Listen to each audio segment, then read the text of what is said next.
welcome back, dear friends, after a bit of a gap.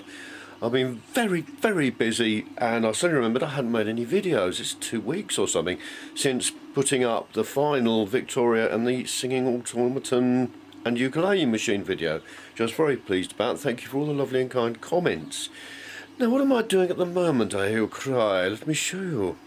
I'm threading plastic spacers onto a piece of dowel. Why? Well, there's a mark on the dowel, and it means that once that mark is reached, it's 9. There are 9 of them, and then I can tip them into one of these exciting boxes of bits. These are for the next 20 chronograph kits, the clock kits, because I've run out, which is exciting, and it's now November, and I thought just get some more made because I've finally worked out the correlation between the number of things I sell and Christmas, December. Never occurred to me, so I'm sort of stocking up on things. This is how we do it, for example, because there's so many parts in this kit. In fact, there's 54 parts in this particular bit alone, with all the fixtures and fittings. And I do like OCD a little bit, but rating all these exactly the same. It brings me joy, it keeps me off the streets, it makes me happy. So what harm is there in that, and no one gets hurt? So I'm doing that at the moment, and I'm getting on very well with the other bits. Look, a box full of aluminium foil. Well, inside each of these is one of those compressed gas bottles, an empty used one that you used to find lying around. Not so much now, because the people who used to inhale the nitrous oxide out of them have now gone on to the industrial sized bottles that are absolutely huge, that the government are now thinking of banning, but that's another story. But I sent some via the Royal Mail, and their x-ray machine, and someone watching it saw one of these, the silhouette, and immediately sent it back to me and said it was banned. And I appealed and said, well, no, it's not, because it's empty. It is an unpressurised container, but obviously that was too much for them to cope with. So since then I've been putting them in tin foil, so the x-rays see it as a sort of rectangular package, and inside there's also a piece of paper with a note saying this is not prohibited. Oh, the lengths you have to go to. So there's all sorts of other bits. So all these things, I mean, this kit's lovely, but it does take a lot of machining, because these were laser cut, and then every hole has to be drilled out separately. And again with these ones, this part, I have to drill in from the side, which is nice. Oh, look, I used to make these out of 10mm acrylic, but they take ages to cut out, and then I'd have to glue on this bit, and then tap it, and then drill the other holes, and it was taking ages. And I remembered I had a 3D printer. They do take 2 hours each to print. That's what the noise is in the background. It's printing another 4 of those. That's 8.5 hours it takes to print 4 of those. But the nice thing is I can be getting on with other things. Oh, I've been so enjoyable sitting watching a good film, packaging things up. There's lovely copper bits. There's all sorts of stuff. Copper bits. I'll show you what the picture of what goes in each bit actually. There's the little tubs full of the wood stain polish. Other ones with the plastic tube for the mercury thermometer thing that goes into the pendulum, and all the engravings, all the little numbers and stuff. And I've got the wooden bits together, so they're all in there. And I realised when I was developing this design, before it became a kit actually, because originally it was ready-made, that this lovely, duct tape, it's really shiny aluminium, and it makes a perfect representation of mercury, because obviously you can't use mercury anymore because it's the work of the devil and deadly. And prior to starting on the chronograph kits, I made another 24, for some reason, not sure why, net throbble kits.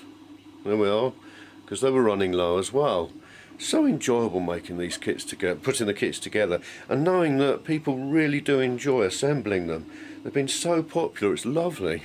There's my destructions and the list of all the parts and the total number, but to save me having to count them all up and sort them out every time, I just printed out each part so I can lay them on this piece of paper. When I can say I've got the whole lot, I know the kit's ready for packaging. And that turns what would be a pretty unpleasant job into a really enjoyable one. Put a good film on, sit here with all my bits surrounding me, and just lay them out, get some reflection when you finally want it, ridiculous, and then package them away. It's a few days later, and to continue this rather strange video, what I'm up to today is getting the extension ready for my children's 15th birthday party tomorrow. Seems like only a couple of weeks since we celebrated our 22nd wedding anniversary in here, but it keeps it tidy, keeps him nice and busy. So I'm currently, having done all the nets and the other chronographs, I'm now doing the gauges. Because each of these takes 5.5 hours to print, and in the past I have been completely disorganised, waited till I'd run out and then started printing some more. I thought I would leave the dear 3D printer printing day after day after day until I had 30 of them. 30 of them. I've cut out 30 of the engraved lids. These are for the kits. And I realised early on, by leaving the protective film on, it's the perfect mask. So you peel the outside bit off, then you can spray it, your chosen colour, and then when the paint's dry, you can peel the middle off and it leaves a nice clear window. So that's nice. And I've got all the other pieces that I've been making up over the last few days, and I've got another one of these nice sort of jig that I can layer. It really does make a joy of this. I just lay everything out on it, all the different bits, and then pack them in there. And I know that I've got everything. I've even gone to the trouble this time of putting masking tape around here to stop these rolling away. It's little things like that that make life a joy. I've also, for the first time, I used to use bubble wrap, a strip of bubble wrap, to pack everything to stop it shaking around. This time, and again, it's little things like this that make so many improvements. I'm using these, which I had already for the other machines, and they're biodegradable and they're lovely, and they squeeze. It's most enjoyable. And I'm using 4 or 5 of those in each one, and rather than having to tear off strips and then wrap it and try and pack it all in, again, this has made that a joy. Well, I'll get on with these. Oh, and also the rest of the boxes have arrived, so I can finish finally packaging up the chronographs, because I ran out of boxes with sort of 15 left over. Well, there's that terrifying Father Christmas with a village in his stomach that illuminates and blows snow around. I was going to chuck it away, but I haven't got the heart to, because it's so disturbing. Other things have arrived, because I'm going to build a new super improved version of the elderly person monitor that I made for my mum. Having had it in use for sort of 2 or 3 weeks, I've come up with all sorts of ideas. So I've ordered some more of the receivers and a radio controlled movement sensor this time, rather than having to have things wired in, because I'm thinking about mounting it all in a clock. Because if the whole thing just needs to be connected to a 5-volt power supply, it could happily be in a wall clock. And that would be ideal, or even a mantle clock of some sort. All the electronics would fit in there. It's not obtrusive. It can do everything if it's just wirelessly linked to all these sensors around the home, and it's most exciting. And I've done, I've managed to work out an improved way of monitoring the movement and reporting it 3 times a day as a sort of chart. The Uno ran out of room. I can't remember whether I mentioned that before, but yes, I think I did. It was going crazy. It was doing all sorts of ridiculous things when I was trying to create this originally, and slowly realised that with 2K of RAM, the Uno couldn't cope with me happily splattering and spreading around global variables of any size, really. The more unsigned longs you can have, the better, until the Arduino complained. First time it's happened to me, and I really do appreciate the importance of good programming and keeping everything as mean as possible with variables and things like that. So I think I've come up with a better way of doing it. Looks like a lot, but I think it's still fairly tidy. Look, every year we make a couple of cakes for our children to their wishes. We've done it since they were 0. I think we had to come up with our wishes the first year. Well, one anyway. So my wife made a couple of chocolate cakes yesterday that we're going to carve up and try and create something exciting ready for tomorrow's party. And here's a dog who can smell cake in here but doesn't know where it is. It's so funny. She started right over this side, and she just knows it's somewhere here, and she can't figure it out. The joy of batch production. I've still got 5 of the ready-made ones left over. Look, and they just fit in this lovely narrow drawer that's under the lathe. Most enjoyable and satisfying. I don't know where we are now in this rambling video, or even if this will appear, but we have now moved on to reciprocating chronometers, because obviously I can't relax and need to keep really, really busy. The party came and went, great success, lovely. and I'm now cutting out lots of very big chunks of 10mm thick acrylic to make the reciprocating chronometer's body from. Let me show you. Here's some I prepared earlier. This is what the body looks like, and I love the reciprocating chronometer because I just really wanted to design a clock that was purely mechanical, sort of, but didn't go all the way around. So hence this, and it works purely from sort of mechanisms to get the arm to move backwards and forwards, and the AM and PM thing. And once I've cut all these out, I then have to drill loads of more holes and tap, and also I like it because I've got some nice jigs to use, and it just means that I can mindlessly listen to some film whilst drilling hundreds of holes and using that jig that I made before to help me tap them vertically. So that's exciting. Got some other bits made up here.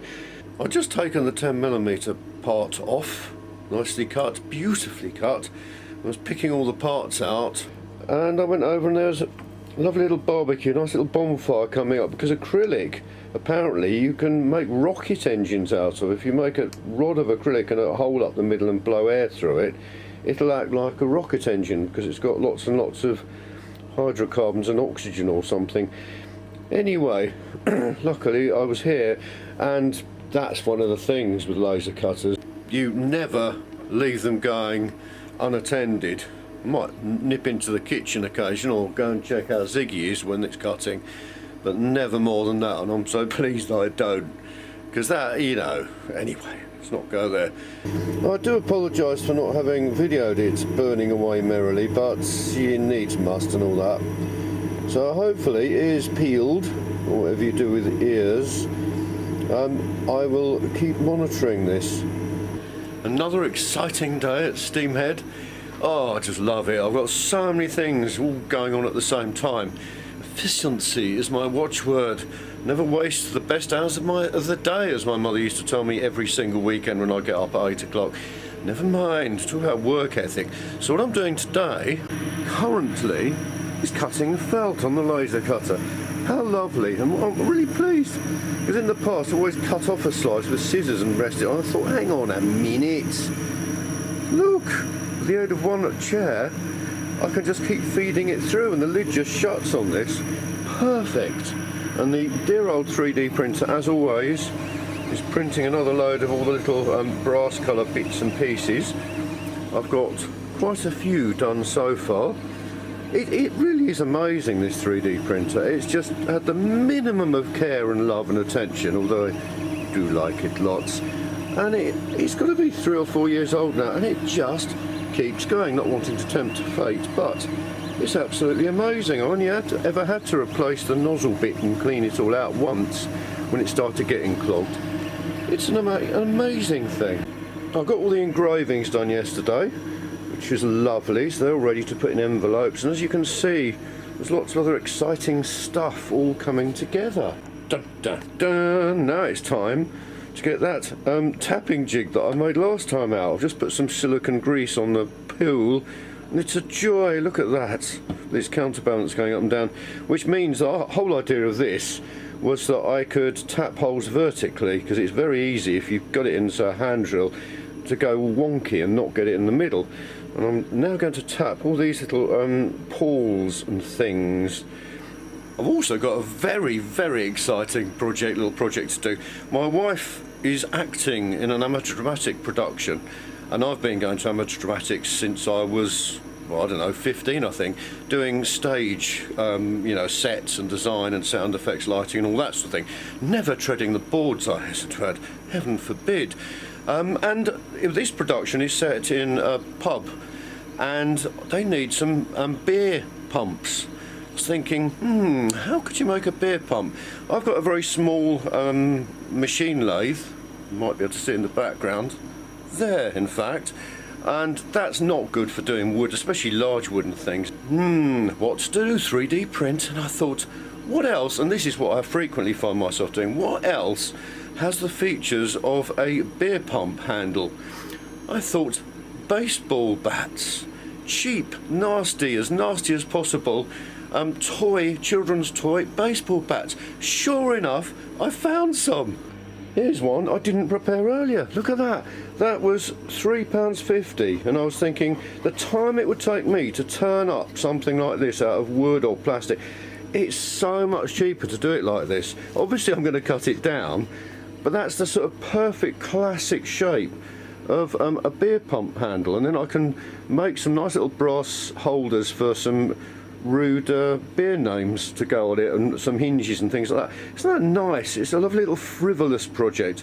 So I've got I bought 4 of them. I was going to buy 2, and I thought, well, any self-respecting pub would have 3, and well, even better 4, so we ended up with 4.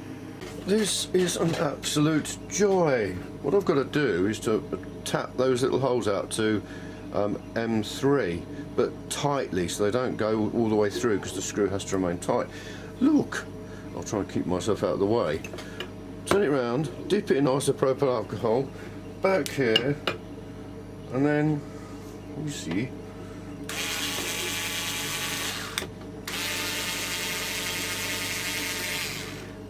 isn't that amazing? And I've even got the stop here, so it just goes down to the right depth, so it just starts tapping it, but not all the way through. It's turned what used to be a hideous job wobbling around with the big electric drill to an absolute joy. Well, that's a good day's work. I've got loads of extra bits for the kit done. Now I think it's time to get on with the beer pumps. Apologies to any baseball lovers that I'm destroying these, but they are ever so cheap. I've peeled off all the sort of decorative bits to sort out how I'm going to get it to move, and I think I'm going to fix a hinge onto the bottom, and getting it to stand upright again I'm going to use some of this bungee cord or some of these fine ones. It's all coming together, so we need a base to mount them all on. Ta-da! A nice big chunk of wood that's been sitting around for ages. I've sanded it so it's flat at the bottom and the sides are nice. I've marked out where I think the 4 beer pump handles should go, so that's nice. Now I need to turn this into a nice intricate twiddly edged thing. So over to the fantastic router. Oh, what a joy. It's a bit of an odd one, this one, because it's years old, and it's before they included dust extraction, so I had to make one which stops it from going down too much. But I found a really nice cutter. There's the dust extractor switched over to tool sensing. There's the orange wire. There's the router plugged in, and here's the thing connected to the dust extraction. That's nice. Right, let's get this routed.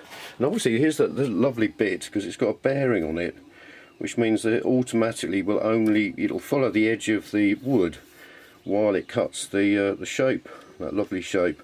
And you do it in stages rather than once, otherwise everything tends to fly off and gets damaged very rapidly. And action.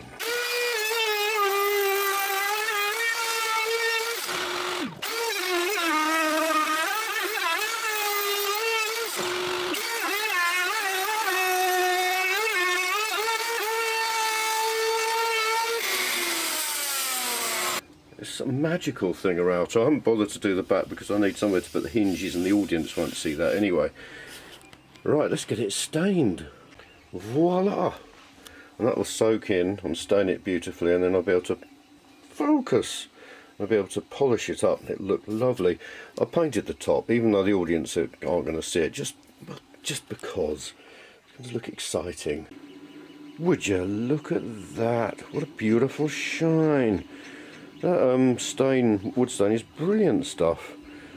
I mean, once it's dry, you just buff it up and look, it's gorgeous. It took me a very long time to realise that, but there you go. Don't read the instructions. Now on to hinges.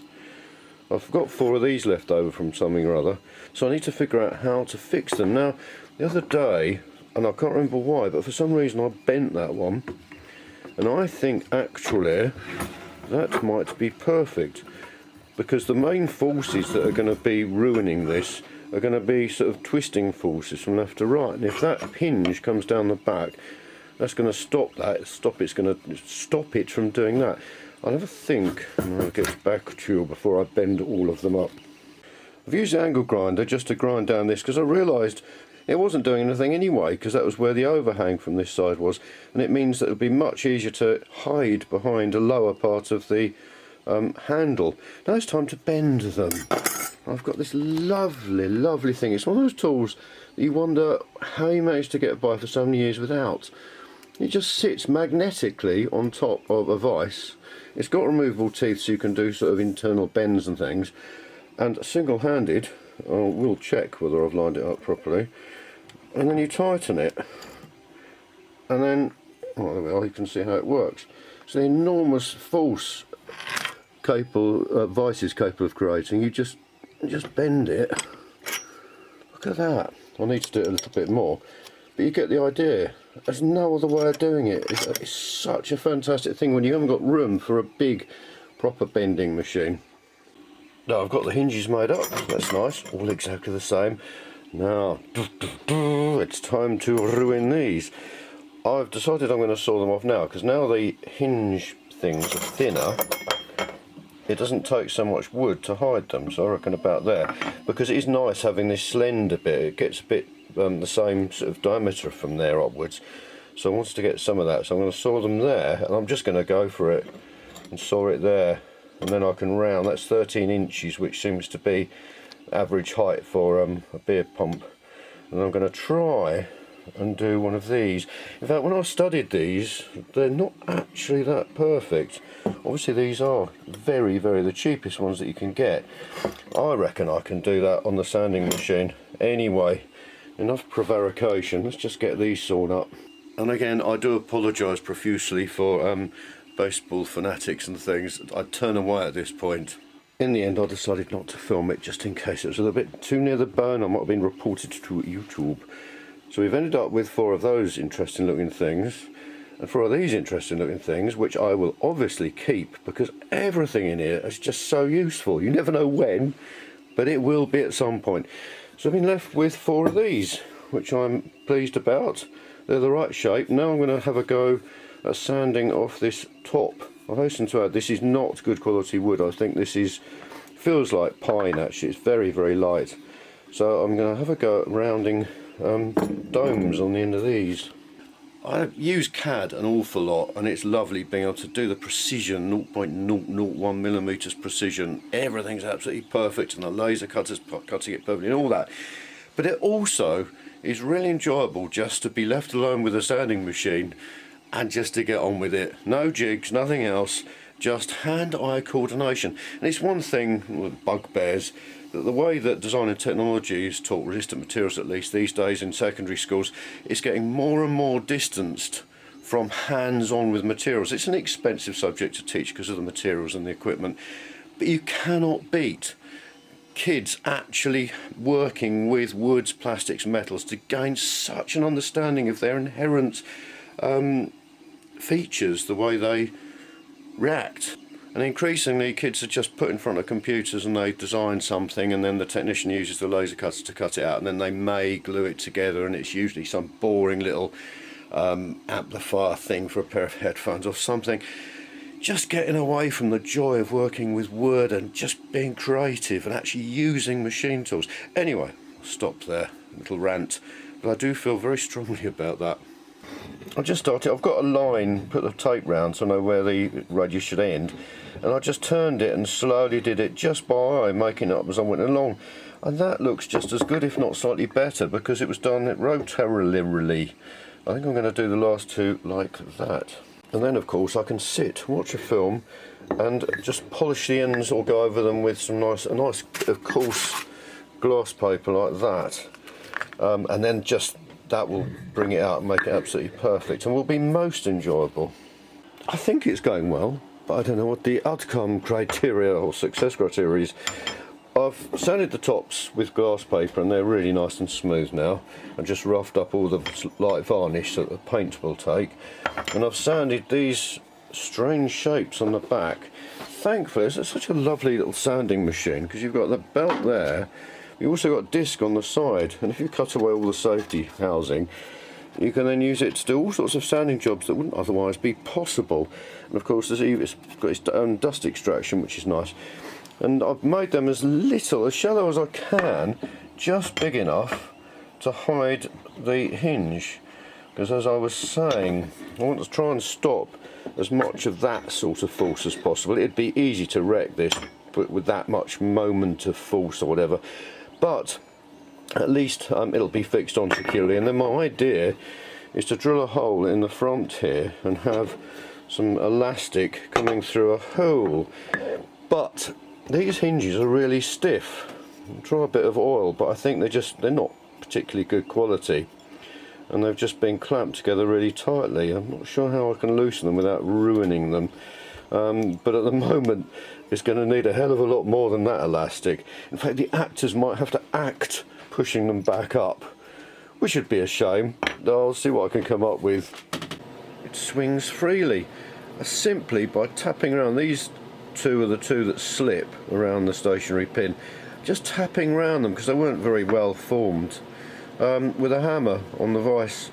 Just tap, tap, tap, tap, tap, tap, tap, tap, tap, and it just frees it up. That's such a joy when that sort of thing happens. Freeing up hinges, don't know what I mean by that.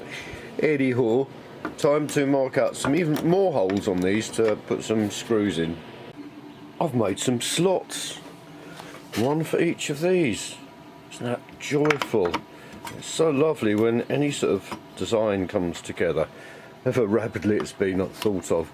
So that now sits flush, ready for the handles to go on. I cut these, I was umming and ahhing about it because there was no machine to do it with really. And then of course I remembered the pillar drill. What a fantastic piece of machinery. Clamp a bit of wood along the back. I marked out where each one had to start and finish.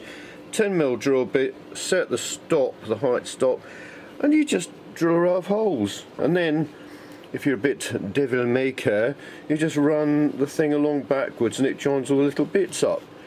Oh, fantastic. I do love pillar drills. Let's just get a better look at one so we can marvel at it. Excellent. Beer pumps have a lovely big estruction, whatever you call it, love that word, big twiddly thing around the bottom made of brass. Guess how I'm going to make these bits, the estructions. I'm going to use the 3D printer. I haven't designed anything for the 3D printer for ages, so I'm going to enjoy it. I'm going to do that this evening.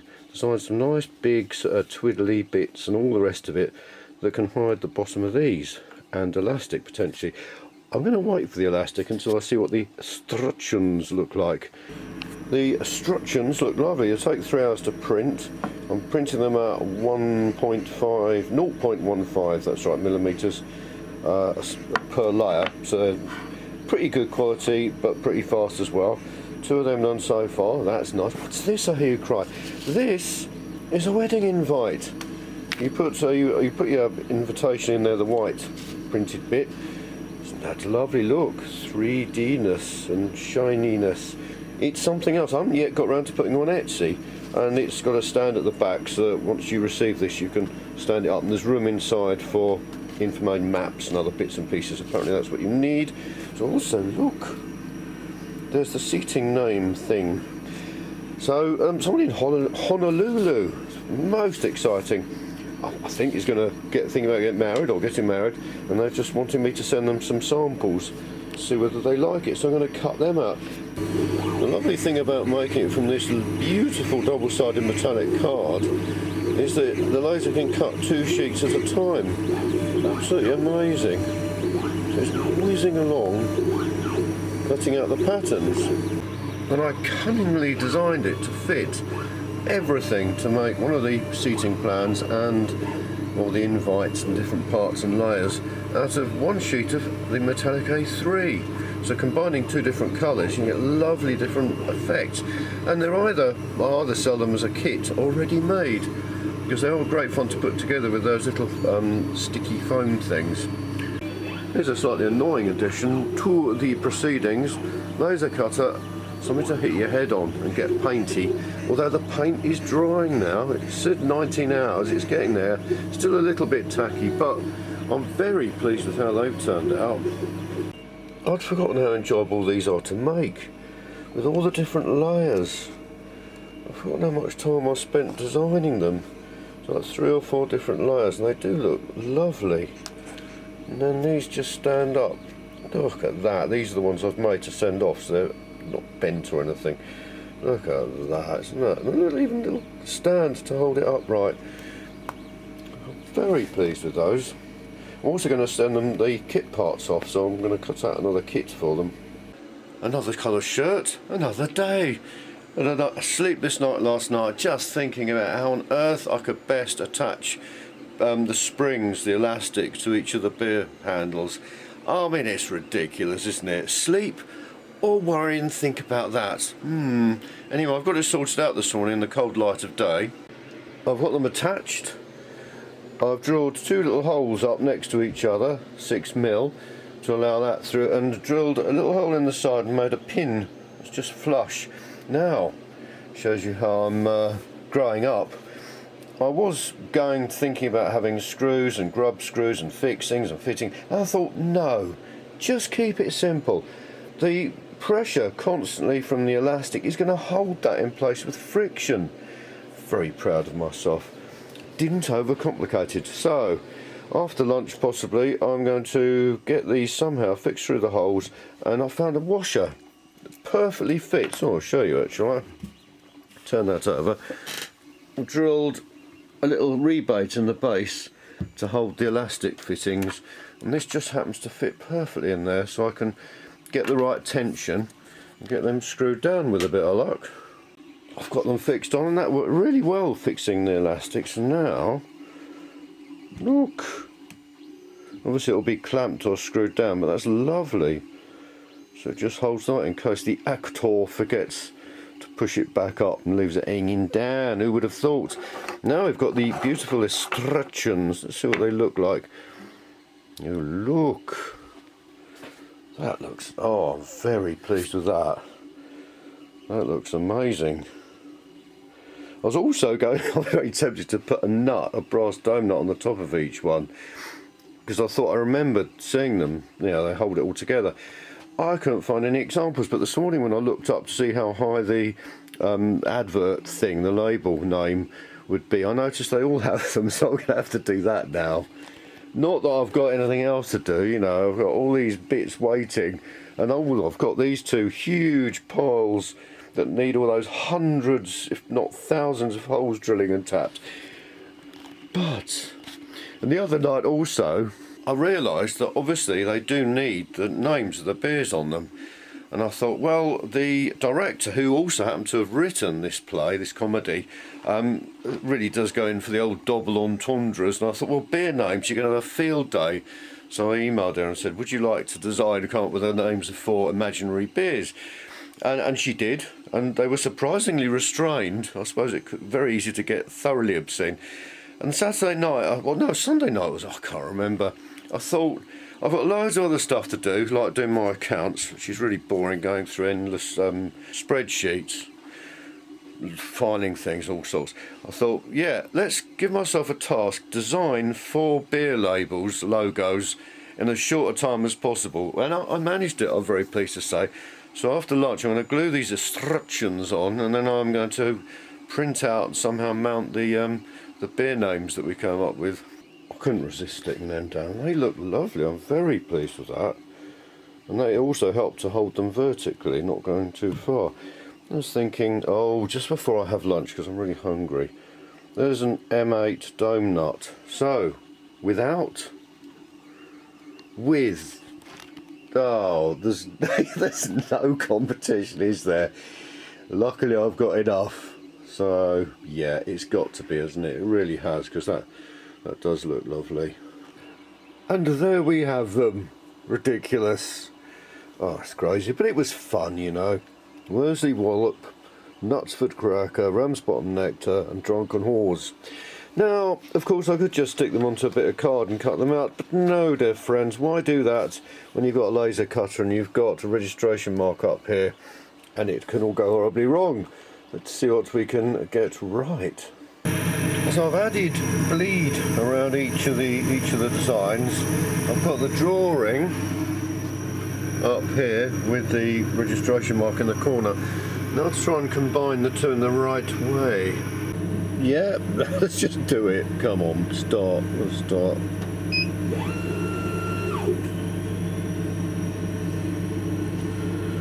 Well, so far so good, as long as it doesn't set fire to the paper. I don't know whether it's the glue burning off, but you can see the importance of having bleed areas, because you're never ever going to line anything up, and professional printers don't either. They always want you to have bleed areas, so when they cut, use the guillotine to cut all the prints to the right size, you don't end up with little white bits showing around the edges. So I'm really pleased with that, and I've cut it out perfectly, which is much easier than me having to cut them out and then try and stick them on. And they'll look lovely there. So to fix them on, I think I'm going to just get a piece of 10mm acrylic. Hang on a minute, I'll get back to you. Ta-da! Sometime later, I've got it all finished. It's most exciting. Used cable ties to fix on the signs. Nah, laser cut bits of 10mm acrylic and screw it on. So I'm very pleased with that. That looks nice. Inevitably, I just wasn't happy with that being so small, so you know that really was very small. It was just too small, so I did make another one. And I'm pleased with that, and I've got the little knobbly bits, the 3D printed nuts, fixed on nice and securely, and they all hinge back nicely. So, another project finished, just as well, because the show is, I think, the dress rehearsals the next week, so I haven't got much time. There's just not enough hours in the day. Thanks again. If you've got any questions, please put them in the comments. Always pleased and happy to help. Hope to see you next time. And remember that all this stuff that I make, except for the beer pump handles, are in my Etsy shop. That's Steamhead Inventions on Etsy. Thanks very much. Hope to see you next time.